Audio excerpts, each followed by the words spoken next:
Hello बच्चों, let's read the question. Among NH3, PH3, ASH3 and SBH3, which one is a stronger reducing agent? Option A NH3, option B PH3, option C ASH3 and option D SBH3. So question में क्या बोला है कि NH3, PH3, ASH3 and SBH3 में कौन सा stronger reducing agent है? तो अगर आप देखो तो ये जो सारे हमारे कंपाउंड है, ये सारे के सारे हमारे ग्रुप 15 है, ग्रुप 15 के एलिमेंट्स है और ये सारे के सारे क्या है? ग्रुप 15 एलिमेंट्स के हाइड्राइड है ना। अगर आप देखो सीरीज तो इनका nitrogen, phosphorus, arsenic, antimony and bismuth, ये हो गए हमारे ग्रुप 15 के एलिमेंट्स।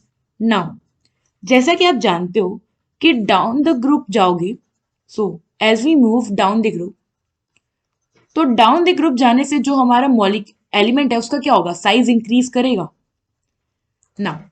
हाइड्रोजन तो सब में सेम है, बट जो हमारा यहाँ पे जो हमारा सेंट्रल एटम है वो क्या कर रहा है? उसका साइज इंक्रीज कर रहा है। तो अगर मान लीजिए हमारा ये एम एच, जहां एम क्या है? हमारा सेंट्रल एटम। अगर साइज एम का इंक्रीज कर रहा है तो क्या होगा? जैसे जैसे आप नीचे जाओगे, सपोज ये हमारा एम और एक्स था, अब क्या हुआ? साइज और बड़ा हुआ तो एक्स क्या हो गया? और दूर चला गया। फिर साइज और बड़ा हुआ तो एच क्या हो गया? और दूर चला गया, क्योंकि एच का क्या है? एच का तो साइज सेम है, बट हमारा एम का साइज क्योंकि बड़ा हो रहा है तो एम और एच के बीच का जो बॉन्ड लेंथ है वो भी बड़ा हो रहा है। तो हमने कंसीडर कर दिया एम क्या है? हमारे ये ग्रुप 15 के एलिमेंट्स, तो साइज इंक्रीज कर रहा है। तो इससे क्या होगा कि जो हमारे एलिमेंट है उनके और हाइड्रोजन इनके बीच का जो बॉन्ड लेंथ है, ये भी बॉन्ड लेंथ भी क्या होगा? इंक्रीज करेगा। अपवर्ड एरो क्या इंडिकेट कर रहा है? कि इंक्रीजमेंट हो रही है। अब क्योंकि इनके बीच का बॉन्ड लेंथ इंक्रीज करेगा तो इनके बीच का जो बॉन्ड स्ट्रेंथ होगा, ये क्या होगा? कम होगा। मतलब बॉन्ड लेंथ क्या होता है? ये रिवर्स रिलेशन शो करता है बॉन्ड स्ट्रेंथ के साथ। बॉन्ड लेंथ जितना ज्यादा होता है, मतलब ये जो हमारे दो एटम्स इनके बीच का डिस्टेंस जितना ज्यादा होगा, उस बॉन्ड वो बॉन्ड उतना ही ज्यादा वीक होगा। अगर ये बॉन्ड वीक है तो इट मीन्स कि H प्लस क्या होगा?